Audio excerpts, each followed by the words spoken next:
জুলাই কোনো মাস না, এটা একটা মহাকাব্য।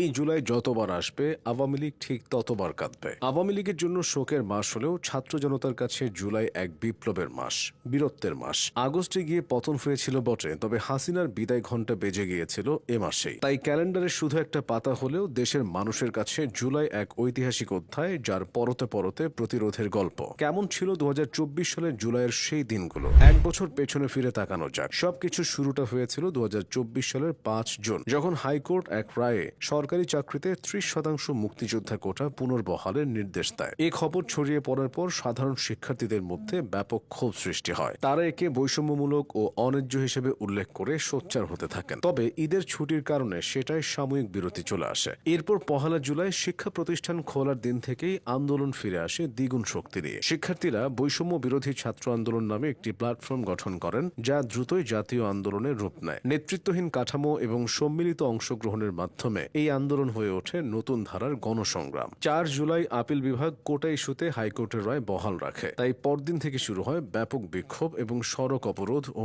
অবস্থান কর্মসূচি। 6 জুলাই ঢাকা বিশ্ববিদ্যালয় থেকে ঘোষণা আসে বাংলা ব্লকের কর্মসূচির, যা 7 জুলাই থেকে কার্যকর হয়। এই কর্মসূচির আওতায় সারা দেশে সড়ক ও রেলপথে অবরোধ তৈরি হয়। চিন্তায় পড়ে যায় আওয়ামী লীগ সরকার, যে কারণে বিভিন্ন জায়গায় আন্দোলন দমাতে দলটির নেতাকর্মীরা সক্রিয় হয়। 10 জুলাই আপিল বিভাগ হাইকোর্টের রায়ের উপর স্থিতাবস্থা জারি করে, কিন্তু তাতেও আন্দোলন থামানো যায়নি। অবশ্য তখনও শেখ হাসিনা এসব পাত্তা দেননি, আর এটাই তার জন্য কাল হয়ে দাঁড়ায়। 14 জুলাই হাসিনার একটি বক্তব্যকে ঘিরে তুমুল বিতর্ক শুরু হয়। তিনি গণভবনে এক সংবাদ সম্মেলনে সাংবাদিক প্রভাস আমিনের তৈলাক্ত বক্তব্যের জবাবে বলে বসেন, মুক্তিযোদ্ধার সন্তান নাতিপুতিরা কেউ মেধাবী না, যত সব রাজাকারের বাচ্চারা মেধাবী। এই বক্তব্য শিক্ষার্থীদের মাঝে নতুন করে তীব্র ক্ষোভের সঞ্চার করে। 15 জুলাই ঢাবিতে ছাত্রলীগের হাতে বহু শিক্ষার্থী আহত হয়। এরপর ঢামেকে আহতদের উপর আবারও চড়াও হয় ছাত্রলীগ। একই রাতে জাহাঙ্গীরনগর বিশ্ববিদ্যালয়ে ছাত্রলীগ আরও ভয়ঙ্কর হয়ে ওঠে, যার প্রতিবাদে 16 জুলাই দেশজুড়ে ছড়িয়ে পড়ে সংঘর্ষ। সেদিনটাই ছিল গোটা আন্দোলনের টার্নিং পয়েন্ট।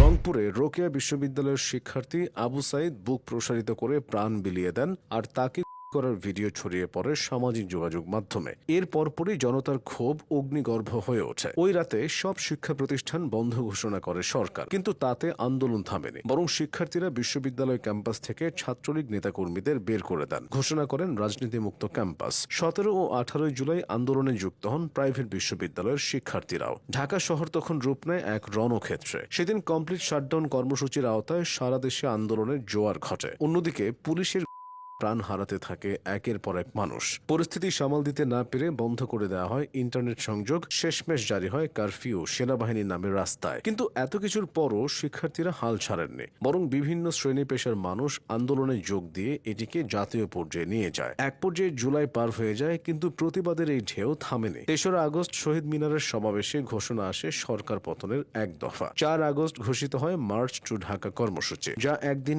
এগিয়ে এনে নির্ধারণ করা হয় 5 আগস্ট। এটা সেই দিন যা বিবেচিত হয় 36 জুলাই হিসেবে। ওই দিনেই লাখো মানুষ ঢাকায় সমবেত হয়, পথে নামে প্রাণের ভয় উপেক্ষা করে। বিপদ বুঝতে পেরে সেদিন দুপুরের আগেই শেখ হাসিনা দেশ ছেড়ে পালিয়ে ভারতে চলে যান। বছর ঘুরে জুলাই আবারও এসেছে, ফিরে এসেছে প্রতিরোধ ও বিজয়ের সেই স্মৃতিগুলো।